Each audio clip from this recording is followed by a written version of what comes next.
E aí galera, tudo bom? Bom dia, boa tarde, boa noite, boa madrugada. Tava me abrindo aqui porque o Roberto deu sinal e eu não sei, eu acho que tá de madrugada ainda, né? Como eu falei pra vocês. Aí eu lesei, só alô, onde é que eu tô? Aí ele cancelou a aula e a gente tá conversando de novo.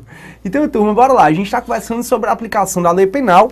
Estamos vendo lei penal no tempo e lei penal no espaço. E, ou seja, onde foi praticado o crime e quando foi praticado o crime. Vimos que para entender essa matéria precisamos saber de três teorias: teoria da atividade, teoria do resultado e teoria da ubiquidade, ou mista.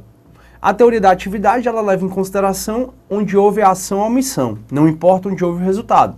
A teoria do resultado leva em consideração onde teve o resultado, não importa onde houve a ação ou omissão. E a da ubiquidade diz assim, importa as duas, para mim tanto faz. E vimos então que em relação ao lugar do crime, onde o crime foi praticado, o Código Penal adotou a teoria da ubiquidade. Ou seja, o Código Penal diz que o crime aconteceu onde houve a ação ou omissão e onde houve o resultado, nos dois cantos. Já o Código de Processo Penal entende que o lugar do crime é aquele onde houve o resultado. Porque o artigo 70 do Código de Processo Penal diz que considera-se o crime praticado onde houve a consumação ou em caso de tentativa, onde houve a prática do último ato de execução, mas isso é a legislação processual penal. E vimos que, em relação ao tempo do crime, quando o crime foi praticado, foi adotada a teoria da atividade.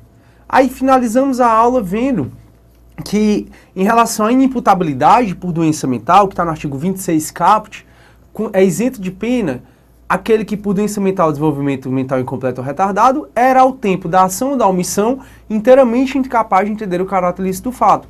Então, quando o advogado ele alega isso, alega inimputabilidade, que a gente ainda vai aprofundar isso também, alega inimputabilidade em defesa do seu cliente, não adianta o juiz ver assim na hora, o seu cliente está bonzinho agora.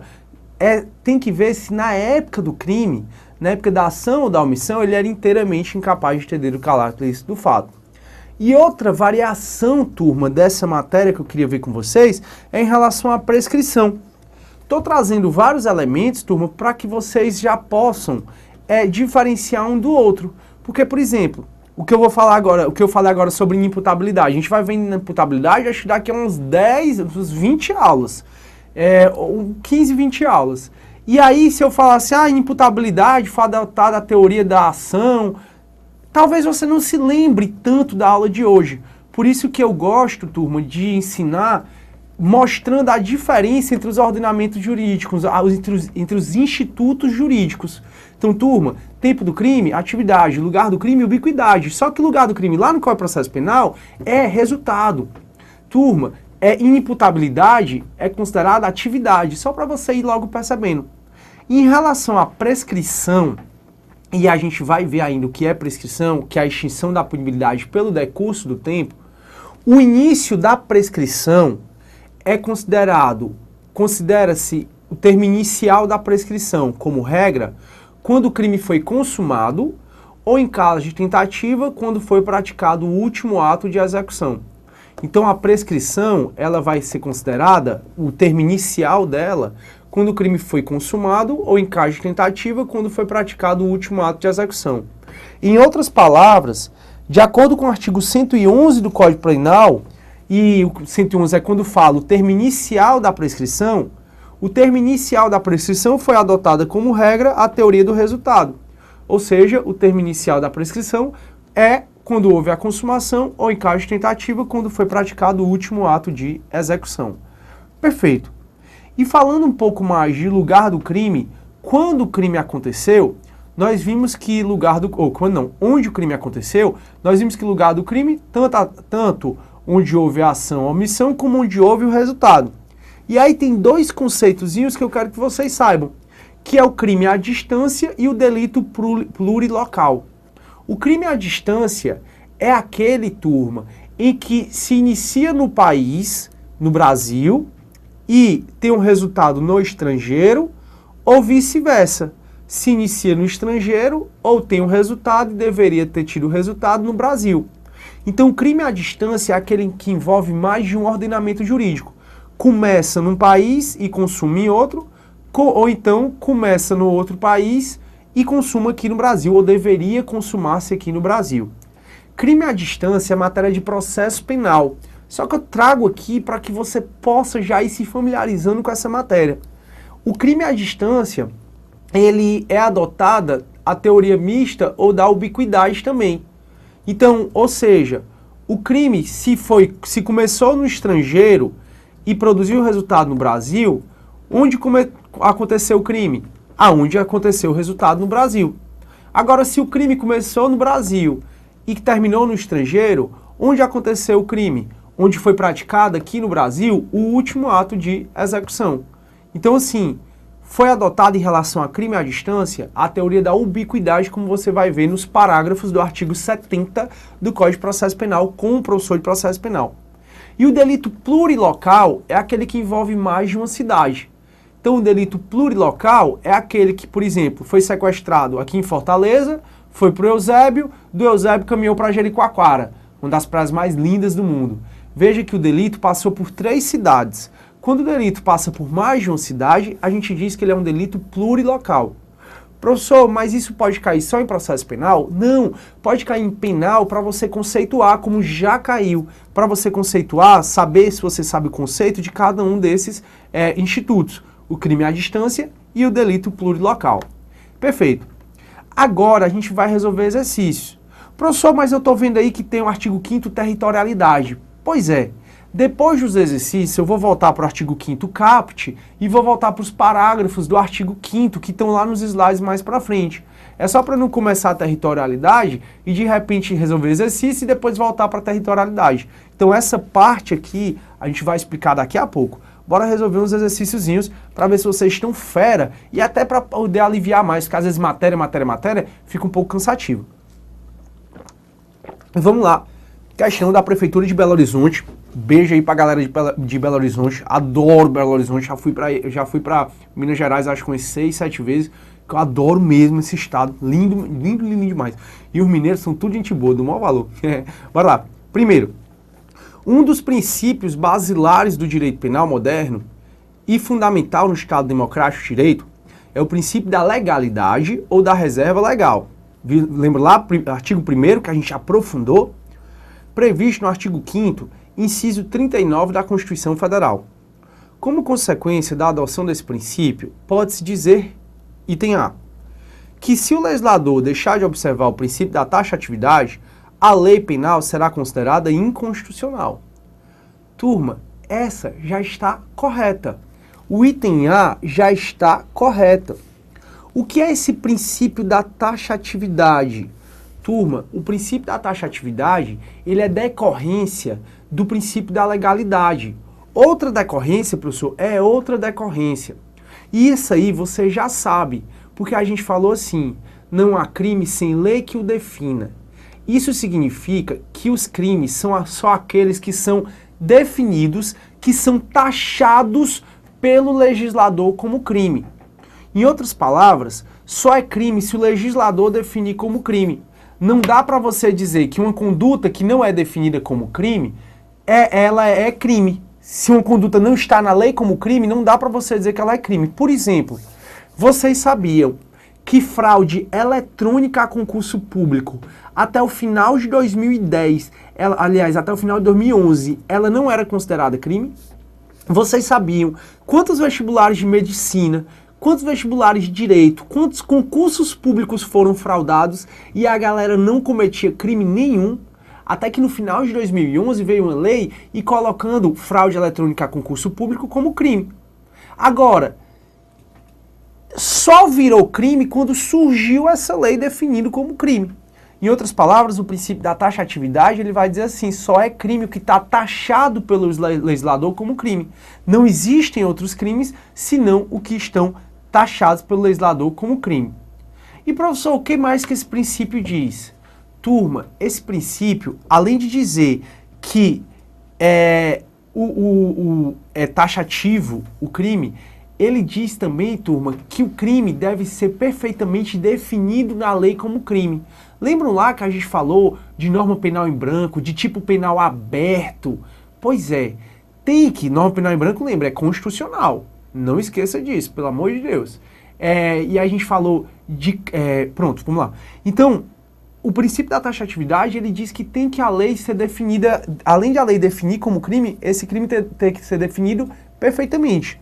Então, se o legislador deixar de observar o princípio da taxatividade, a lei penal será considerada inconstitucional, com certeza.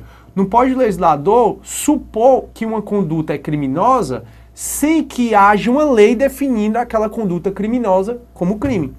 Portanto, o item A já é o correto. Item B, que o tipo penal poderá ser criado por meio de lei, tudo bem, e medida provisória, falso. Já vimos que medida provisória não pode criar lei, que existe, ou não pode criar lei, não pode criar um crime, que é uma vedação constitucional. Medida provisória não pode criar crime. C, que a lei penal não poderá retroagir para regular condutas praticadas antes de sua vigência. Também está falso. Primeiro, que a lei penal ela pode retroagir para regular os fatos anteriores à sua vigência, desde que essa lei seja melhor para o réu. Então, a lei penal retroage para beneficiar o réu, só nesse caso. E D, que está vedado ao legislador criar tipos penais cujo conteúdo sejam complementados por outras leis ou atos normativos. Falso. Aqui são as normas penais em branco. Nós vimos que existe a norma penal em branco homogênea e heterogênea, que ela necessita de um complemento para complementar, para definir o seu conteúdo. Lei de drogas, ela define o tráfico de drogas, só que ela não define o que é droga.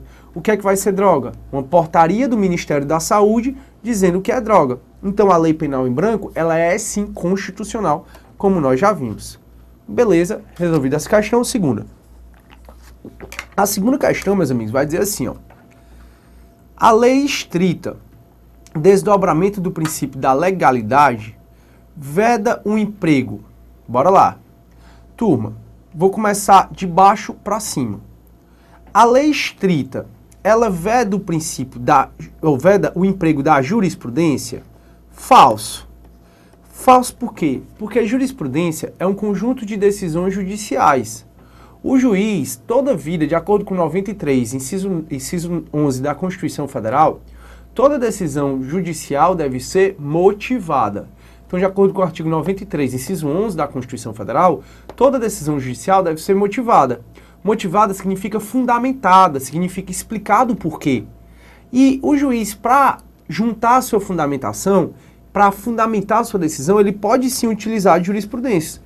Em outros casos semelhantes anteriores, foi condenado. Por que é que eu não posso condenar agora? Então ele vai e diz, ó, em outros casos semelhantes, o indivíduo foi condenado pelo mesmo motivo. Hoje estou condenando e estou fundamentando também com base na jurisprudência. Então a lei estrita veda o emprego da equidade. Turma, equidade significa fazer justiça no caso concreto. Equidade significa fazer justiça no caso concreto.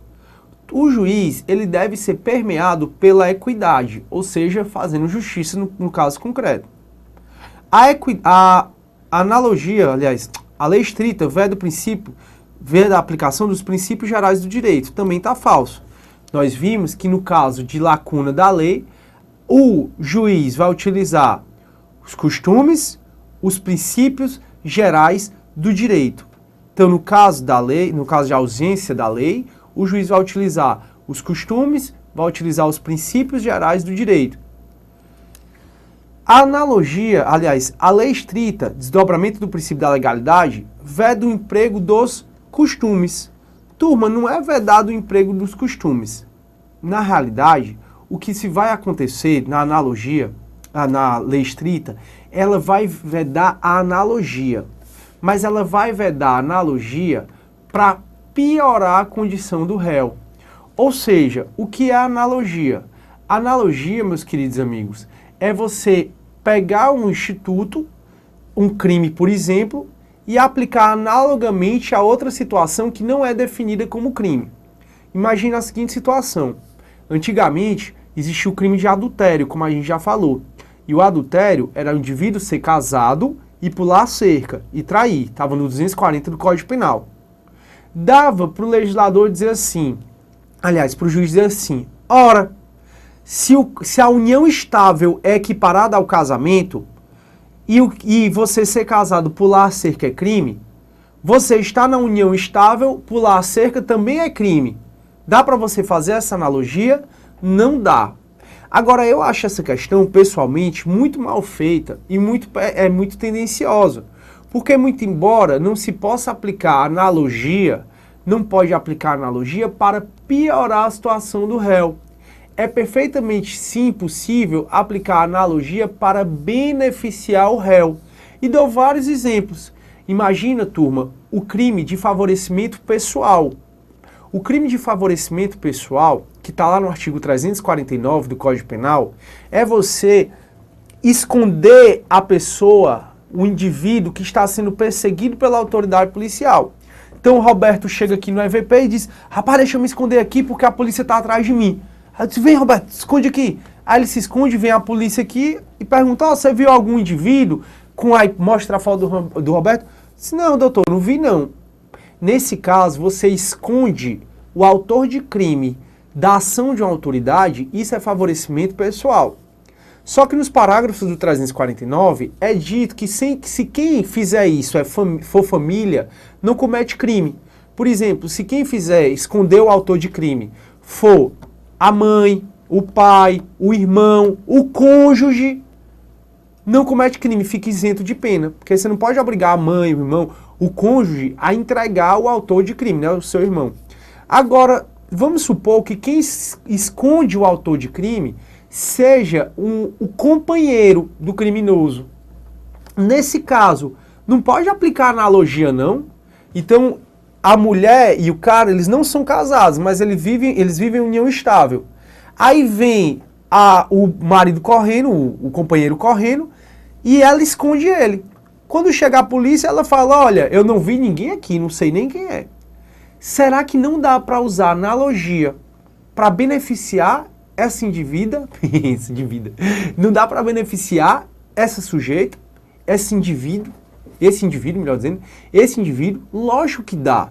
Dá para você falar assim, olha, se fosse marido ou se fosse mulher, se fosse casamento, estava isento de pena.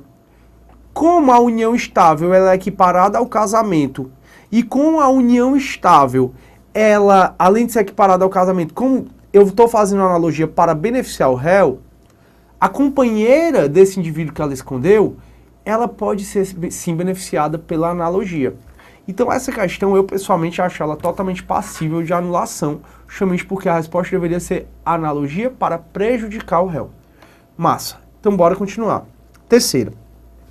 De acordo com o que dispõe o Código Penal, acerca da lei excepcional, da lei temporária, a conduta de um comerciante que tenha criminalmente transgredido os preços estipulados em tabela fixada por órgão do Poder Executivo deve ser avaliada pelo juiz com base na tabela vigente ao tempo da transgressão, porquanto constitui complemento da norma penal em branco com efeito ultrativo.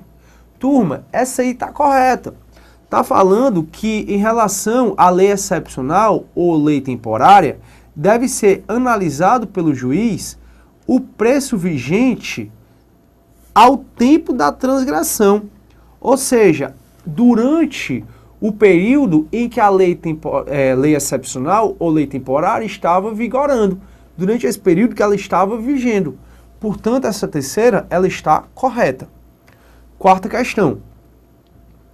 O fato de determinada conduta ser considerada crime somente se estiver como tal expressamente prevista em lei, não impede, em decorrência do princípio da anterioridade, que sejam sancionadas condutas praticadas antes da vigência da norma excepcional temporária, que, aí tá apagado aqui, da norma temporária ou excepcional, que as caracterize como crime. Então, bora ler de novo, porque cortou aqui, pessoal. Diz assim, ó, o fato de determinada conduta ser considerada crime somente se tiver como tal expressamente prevista em lei, não impede, em decorrência do princípio da anterioridade, que sejam sancionadas condutas, ou seja, sejam punidas condutas praticadas antes da vigência da norma excepcional ou temporária que as caracterize como crime. Turma, essa tá falsa. Tá dizendo assim, que o princípio da anterioridade permite que seja sancionada como crime condutas praticadas antes da vigência de uma norma temporária ou excepcional que definam essas condutas como crime. Então, turma, será que é possível eu ser punido por um fato que eu pratiquei hoje e amanhã veio uma lei definindo esse fato como crime? Não dá, não. É exatamente o que diz o princípio da anterioridade. Só há crime se lei anterior definir como crime. Ou seja, primeiro tem que ter a lei e depois o fato praticado para ter crime. Não dá para você dizer que a conduta que eu pratiquei hoje e amanhã foi definida como crime, não dá para você dizer que eu vou ser punido, porque o princípio da anterioridade diz, não há crime sem lei anterior que o defina. Então eu pratiquei um fato hoje, aí eu dei até aquele exemplo, lembra? O diretor da penitenciária que deixa de observar o seu dever de entrar os aparelhos telefônicos ou celulares no presídio, prevaricação imprópria, 309A, a gente falou isso, ele só foi cometer crime em 2009. Então, se o diretor da penitenciária, antigamente, antes de 2009, via o celular entrando no presídio e não fazia nada, ele só cometia infração administrativa.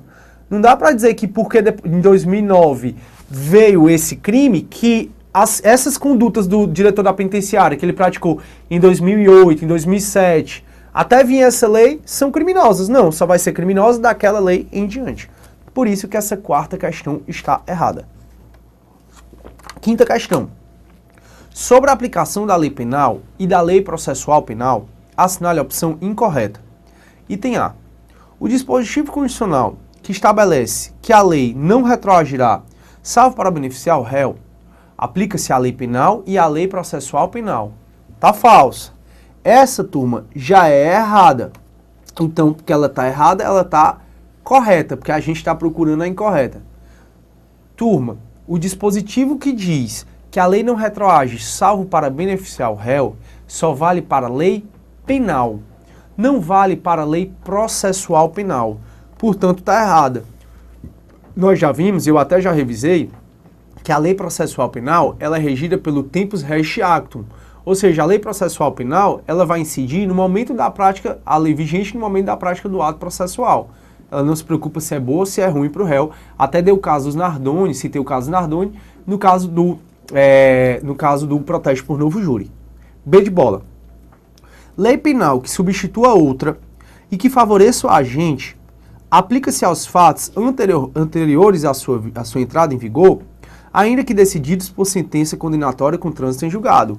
Perfeito, vimos isso. Artigo 2º.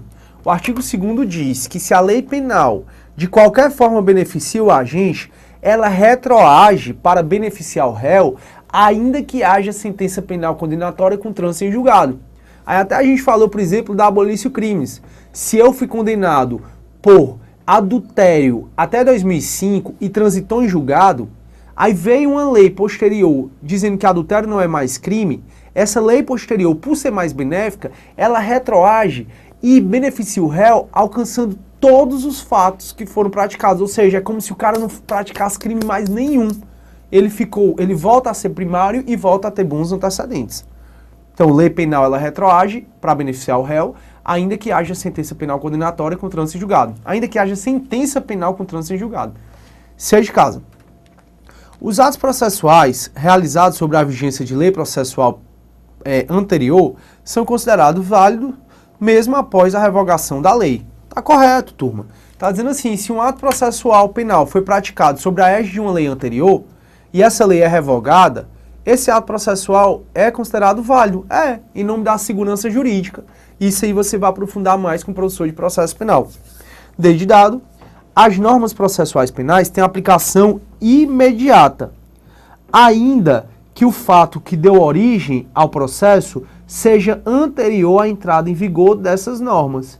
Então, as normas processuais penais, elas têm aplicação imediata, com certeza, ainda que os fatos que deram origem àquele processo sejam anteriores a ele. Exatamente. porque lá é regida pelo tempus regit actum. Beleza, resposta incorreta é a A. Sexto, o Código Penal brasileiro, quanto ao lugar do crime, adotou a teoria mista ou da ubiquidade. Então vamos ver. Luta, lugar do crime, teoria mista ou da ubiquidade. A A já é a correta. B de bola. O Código Penal brasileiro, quanto ao lugar do crime, adotou a teoria da atividade ou da ação. Falso. Quanto ao tempo do crime, ela adotou a teoria da atividade. C. Quanto ao tempo do crime, adotou a teoria mista ou da ubiquidade. Falso. Tempo do crime foi adotada a teoria da atividade, lugar do crime da ubiquidade. Então, quanto ao lugar do crime, é que foi a ubiquidade. E D. Quanto ao tempo do crime, adotou a teoria do resultado. Falso. Quanto à prescrição, por exemplo, ao início da prescrição, é que foi a do resultado. Perfeito. Então tá errado. Sétima questão. Ainda de acordo com o que dispõe o Código Penal, assinale a opção correta. A. Ninguém pode ser punido por fato que lei posterior deixa de considerar crime, cessando, em virtude dela, a execução dos efeitos penais e civis da sentença condenatória. Turma, essa aqui está errada por uma palavrinha só. O civil. Quando a gente viu abolício crimes do parágrafo único do artigo 2º, então quando a gente viu abolício crimes do parágrafo 2º do artigo 2º do parágrafo único, a gente viu que a lei penal que deixa de considerar um fato como crime, ela retroage como se o crime nunca tivesse acontecido. Ela apaga todos os efeitos penais. O indivíduo continua a ser primário, continua a ser bons antecedentes. Só que, em relação aos efeitos civis, ela não apaga. E eu disse isso para vocês. A gente deu até o exemplo do adultério. Turma, o adultério hoje gera dano moral. Dano moral porque a pessoa que foi chifrada, a pessoa ela se sente humilhada. E o dano moral é qualquer violação ao teu direito da personalidade. Então imagina que antes de 2005, o João chifrou a Maria. Aí o João foi condenado pelo crime de adultério, que existia até 2005, transitou em julgado. Em 2005 veio uma lei dizendo que adultério não era mais crime. Essa lei retroage, beneficia o João não responde mais por absolutamente nada, assim, no âmbito criminal, volta a ser primário, volta a ser bons antecedentes. Só que a Maria, se ela quiser ainda pleitear a indenização do João por conta do chifre, a Maria pode. Então dizer que cessa os efeitos civis está errada. Dizer que cessa os efeitos civis está errado. B de bola. Considera-se praticado o crime no lugar em que ocorreu a ação ou omissão, no todo ou em parte, bem como onde produziu o resultado, sendo irrelevante onde deveria se produzir o resultado. Falso, galera. Por quê? Porque o lugar do crime foi considerado a teoria da ubiquidade. Leva-se em consideração a ação ou a omissão ou o resultado. O resultado onde efetivamente foi o resultado ou então onde deveria produzir-se o resultado. Então, tá falso por isso. Porque lugar do crime é onde houve a ação ou a omissão e onde houve o resultado ou onde deveria produzir o resultado. Essa tá falsa. C de casa. A lei excepcional ou temporária, embora tenha decorrido o período de sua duração ou cessadas as circunstâncias que a determinaram, aplica-se ao fato praticado durante a sua vigência. Então, bora lá. Lei excepcional temporária, embora tenha decorrido o período de duração ou cessadas as circunstâncias que a determinaram, aplica-se aos fatos praticados durante a sua vigência. Turma, essa está correta. A lei excepcional temporária, embora tenha decorrido o período de sua duração, acabou, ou cessadas as circunstâncias que a determinaram, no caso da lei excepcional, aplica-se aos fatos praticados durante a sua vigência. Essa está correta. Desde dado, considera-se praticado o crime no momento da produção. Oh, meu Deus, eu vou ajeitar isso aqui, turma. Considera-se praticado o crime no momento da produção do resultado. Turma, o crime foi praticado, teoria da atividade, no momento da ação ou da omissão. Então, a resposta correta é a C de casa mesmo. Turma, Como agora a gente vai entrar no novo assunto e falta um minutinho para acabar a aula, eu vou ficar por aqui. Próxima aula a gente começa com territorialidade, tudo bem? Tchau, tchau, galera. Tudo de bom, bons estudos.